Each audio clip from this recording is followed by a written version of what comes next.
Salut mes chers abonnés, ici Juliette et bienvenue sur Karma Instantané.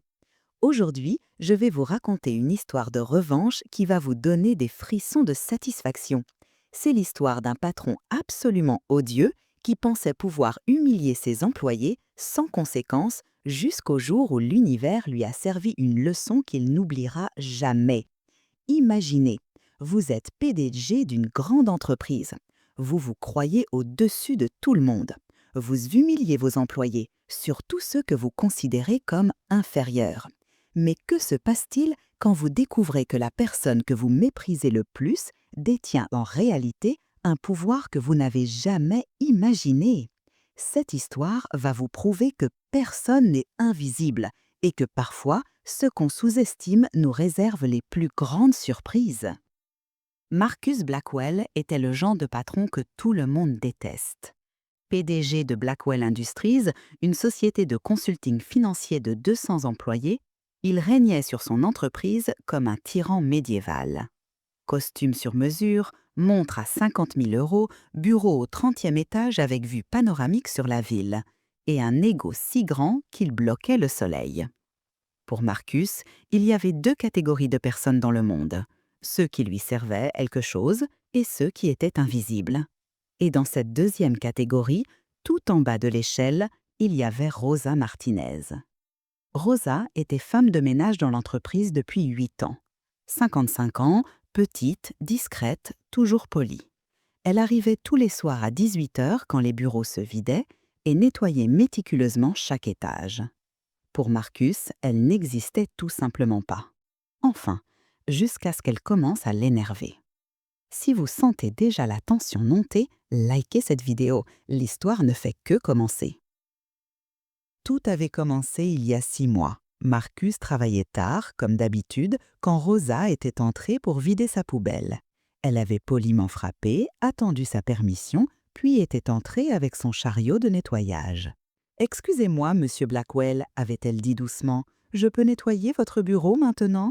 Il avait levé les yeux de ses dossiers avec cette expression qu'il réservait aux interruptions non désirées. « Vous ne pouvez pas voir que je travaille, revenez plus tard. » « Bien sûr, monsieur, désolé. » Mais voilà le problème, Rosa ne revenait jamais plus tard. Une fois que Marcus était parti, souvent vers 22 heures ou 23 heures, elle finissait son travail et rentrait chez elle. Son bureau n'était donc jamais nettoyé les jours où il travaillait tard. Et Marcus travaillait tard tous les jours.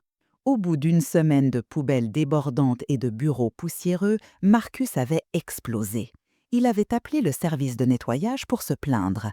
Cette femme de ménage mexicaine, Rosa, je crois, est complètement incompétente. Mon bureau n'a pas été nettoyé de la semaine. Ce qu'il ne savait pas, c'est que Rosa était née en Espagne, avait grandi aux États-Unis, parlait 4 langues couramment et possédait un doctorat en littérature comparée de l'université de Harvard. Mais pour Marcus, tous les employés du nettoyage étaient pareils. La semaine suivante, Rosa avait essayé une approche différente. Elle était venue pendant sa pause déjeuner pour nettoyer son bureau.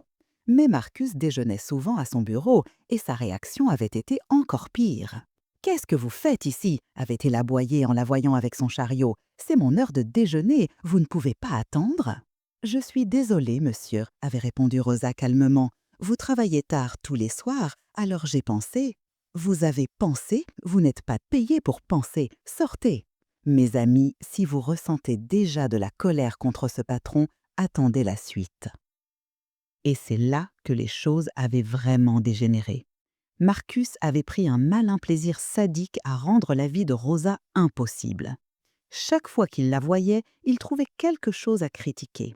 « Cette vitre a des traces. Vous avez oublié de vider cette corbeille. Pourquoi mes dossiers ne sont pas rangés comme je les avais laissés ?» Il faisait exprès de renverser son café sur son bureau juste avant qu'elle arrive. Il jetait des papiers par terre dans les couloirs après son passage. Il déplaçait ses poubelles pour qu'elle ait plus de mal à les trouver. Et le pire, c'est qu'il faisait tout ça devant les autres employés. Il transformait l'humiliation de Rosa en spectacle public. « Regardez-moi ça !» criait-il un matin en montrant un faux pli sur le tapis. « Cette femme ne sait même pas passer l'aspirateur correctement, et on la paie pour ça !» Ses employés regardaient leurs pieds mal à l'aise. Certains avaient essayé de défendre Rosa discrètement, Mais Marcus les remettait vite à leur place. Vous voulez finir comme elle, à nettoyer les bureaux des gens importants? Rosa encaissait tout en silence. Elle hochait la tête, s'excusait poliment et continuait son travail. Plus elle restait digne, plus Marcus s'énervait. C'était comme si sa sérénité était une insulte personnelle à son autorité. Elle me regarde bizarrement, se plaignait-il à son assistant, comme si elle savait quelque chose que je ne sais pas. C'est déstabilisant. Et effectivement, Rosa le regardait parfois avec une expression étrange. Pas de la peur, pas de la colère, mais quelque chose qui ressemblait presque à de la pitié. Et mes chers abonnés, Rosa avait de bonnes raisons de le regarder comme ça. Le point de rupture arriva un vendredi après-midi. Marcus avait passé une mauvaise journée, un client important avait annulé un contrat et il était d'une humeur massacrante. Quand Rosa entra pour changer les poubelles, il explosa. Enfin, Madame l'Invisible daigne apparaître. Vous savez quoi? J'en ai marre de votre incompétence. Vous êtes viré. Prenez vos serpillières et disparaissez de mon entreprise. Les employés encore présents dans l'open space se figèrent. Rosa posa calmement son sac poubelle et regarda Marcus droit dans les yeux. Monsieur Blackwell, dit-elle d'une voix posée mais ferme, je ne pense pas que vous ayez l'autorité pour me virer. Marcus éclata de rire, un rire méchant et triomphant. L'autorité, mademoiselle la femme de ménage, je suis le PDG de cette entreprise. J'ai l'autorité de virer qui je veux, quand je veux. Rosa sourit alors, et ce sourire fit froid dans le dos à tout le monde. Non, monsieur Blackwell, vous n'êtes que l'employé. Moi, je suis la propriétaire. Boum! Mes amis, vous avez vu venir ce plot twist? Attendez, c'est encore mieux. Le silence qui suivit était si lourd qu'on aurait pu l'entendre tomber. Marcus cligna des yeux comme s'il n'avait pas bien entendu. Qu'est-ce que vous venez de dire? Je suis Rosa Martinez Sterling, dit-elle en sortant calmement une carte d'identité de sa poche. Propriétaire majoritaire de Sterling Holdings, la société mère de Blackwell Industries, avec 78% des parts. Elle marqua une pause, savourant l'expression d'horreur pure qui se peignait sur le visage de Marcus. « Vous travaillez pour moi, monsieur Blackwell, pas l'inverse. » Vous auriez pu entendre une épingle tomber. Tous les employés étaient figés, leurs yeux allant de Rosa à Marcus, comme s'ils assistaient à un match de tennis en slow motion. Marcus bégayait. Mais vous êtes femme de ménage, vous nettoyez les toilettes, vous...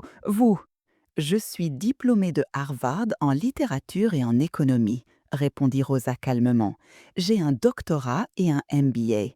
J'ai créé 3 entreprises qui ont été revendues avec profit. Et il y a 8 ans, quand vous aviez besoin d'un rachat d'urgence pour éviter la faillite, c'est mon groupe qui vous a sauvé. Elle fit quelques pas vers lui, et pour la première fois de sa vie, Marcus Blackwell recula devant quelqu'un. J'ai acheté cette entreprise anonymement, par l'intermédiaire de mes avocats. J'ai gardé le nom Blackwell Industries parce que je voulais que vous continuiez à vous sentir important. Et j'ai pris ce travail de femme de ménage sous mon nom de jeune fille pour observer comment vous traitiez vos employés. Les amis, si vous n'êtes pas encore abonnés, abonnez-vous, cette histoire devient légendaire. Marcus s'effondra littéralement dans son fauteuil de direction, ce fauteuil qu'il considérait comme son trône. Mais pourquoi? Pourquoi faire ça?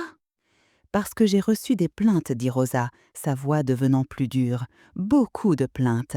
Sur votre management toxique, vos humiliations publiques, votre mépris pour vos équipes. Je voulais voir par moi-même si c'était vrai. Elle regarda autour d'elle vers tous les employés qui écoutaient en silence. Et maintenant, je sais que c'était même pire que ce qu'on m'avait rapporté. Elle sortit alors un dossier de son chariot de ménage. Voici 8 mois de documentation sur votre comportement. Photos, enregistrements audio, parfaitement légaux puisque c'est mon entreprise. Témoignages d'employés. 8 mois où vous m'avez humilié, insulté et traité comme une moins que rien. Marcus regardait le dossier comme s'il s'agissait d'une arme pointée sur lui. « Rosa, je ne savais pas. » Exactement, l'interrompit-elle. Vous ne saviez pas qui j'étais, alors vous avez pensé que vous pouviez me traiter comme de la merde. Mais devinez quoi, Marcus, le respect ne devrait pas dépendre du statut social de quelqu'un. Elle se tourna vers les employés médusés. Sarah, dit-elle en s'adressant à une jeune comptable, je vous ai entendu pleurer dans les toilettes la semaine dernière après qu'il vous ait humilié devant tout le monde. David, elle regarda vers un commercial. Il vous a fait travailler 60 heures cette semaine, puis a pris le crédit de votre présentation. Tous hochaient la tête, incrédules mais reconnaissants d'être enfin entendus. Et maintenant, mes amis, arrive le moment que vous attendez tous. Rosa se retourna vers Marcus, qui semblait avoir vieilli de 10 ans en 10 minutes. Monsieur Blackwell, considérez ceci comme votre évaluation annuelle. Note 0/20. Rosa, s'il vous plaît, supplia-t-il, je peux changer. Je ne savais pas que vous étiez, enfin, importante. Importante, explosa Rosa, laissant enfin transparaître sa colère. Importante, Monsieur Blackwell, chaque personne dans cette entreprise est importante. Le fait que vous ne compreniez cela que maintenant que vous savez qui je suis prouve exactement quel genre d'homme vous êtes. Elle prit une grande inspiration et retrouva son calme professionnel. Cependant, je ne suis pas comme vous. Je ne prends pas de décision dans la colère. Vous allez avoir une chance de vous racheter. Marcus se redressa légèrement, une lueur d'espoir dans les yeux. Voici les nouvelles règles, continua Rosa. Premièrement, vous allez présenter des excuses publiques à chaque employé que vous avez humilié ces 8 derniers mois, individuellement et devant témoins. Deuxièmement, votre salaire est réduit de 60% pendant 1 an. Cette somme sera redistribuée sous forme de prime aux employés que vous avez maltraités.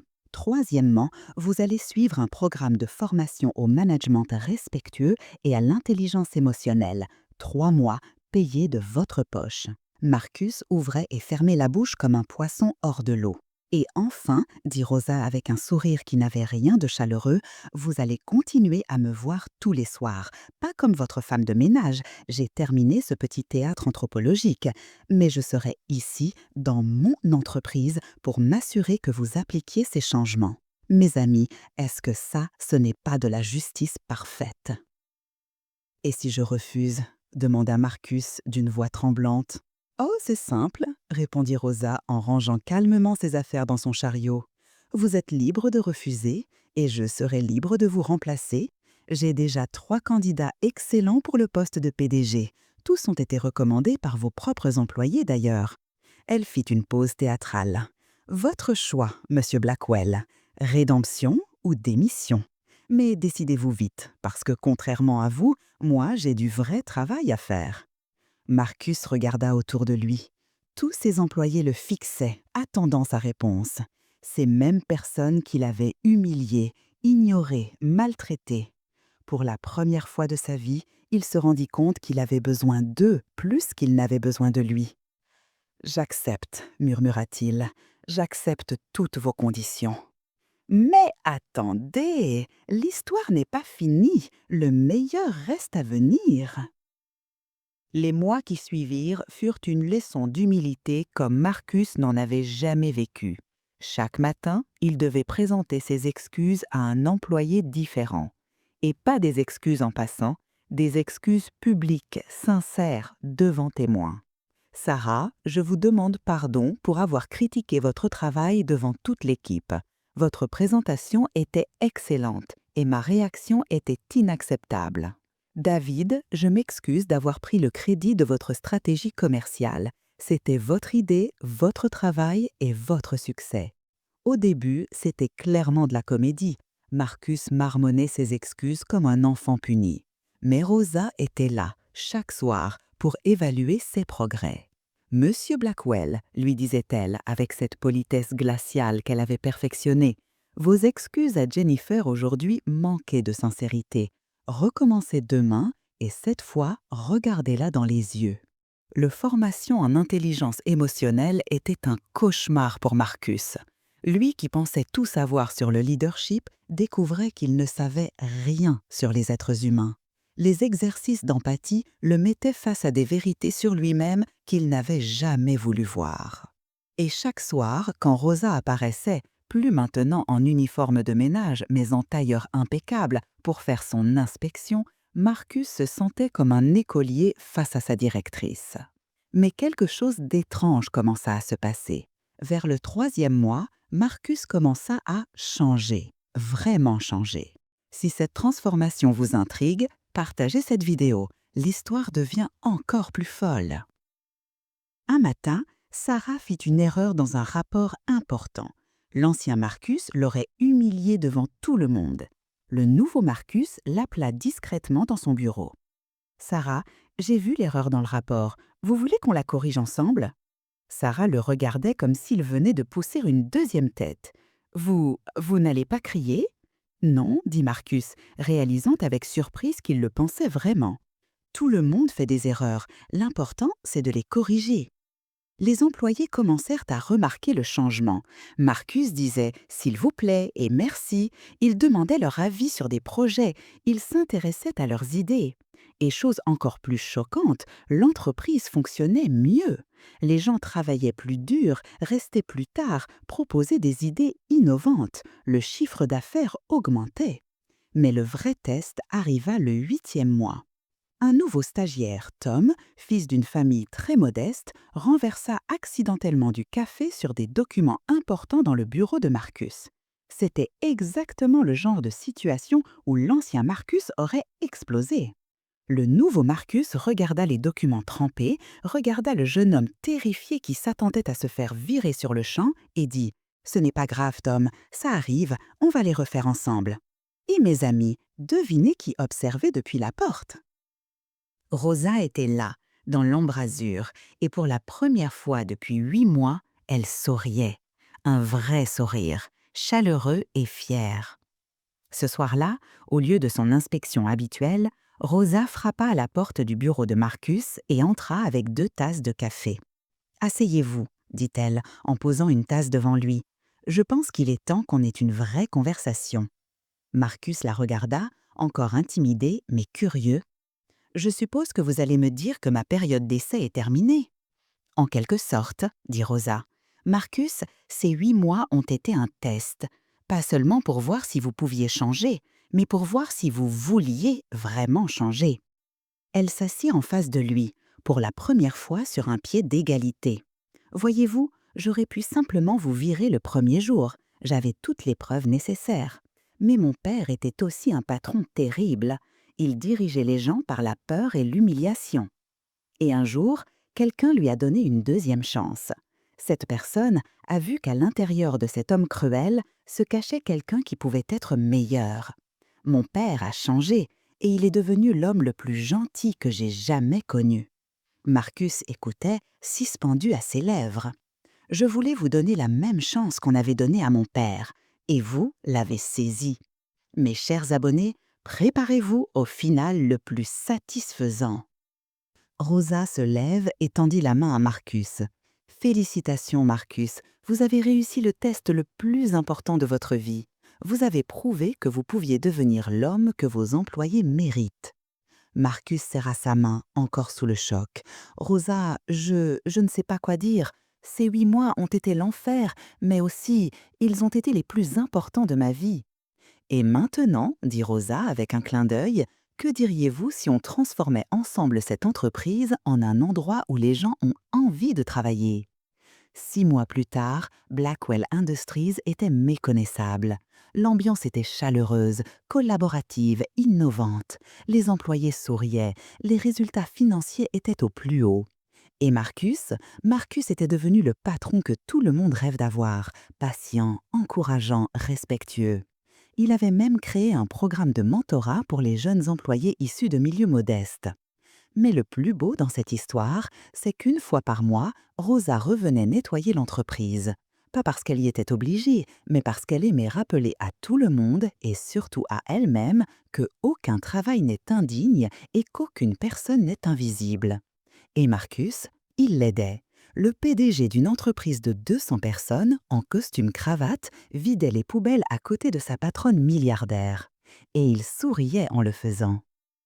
Mes chers abonnés, voilà une histoire de karma instantané qui me donne encore des frissons. Cette histoire nous enseigne tant de choses sur le respect, l'humilité et le pouvoir de la seconde chance.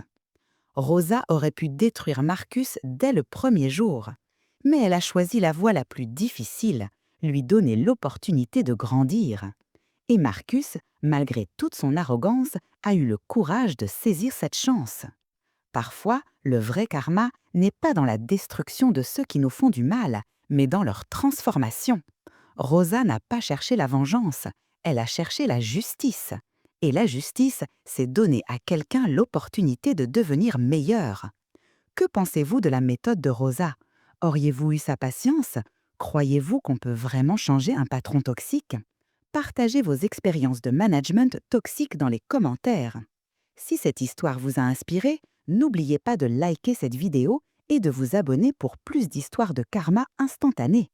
Activez la cloche pour ne jamais rater un épisode. La semaine prochaine, je vous raconterai l'histoire d'une belle-mère qui rendait la vie impossible à sa belle-fille, jusqu'à ce qu'elle découvre ce que faisait vraiment sa belle-fille dans la vie. Le retournement de situation va vous laisser sans voix. À bientôt pour une nouvelle dose de karma instantané.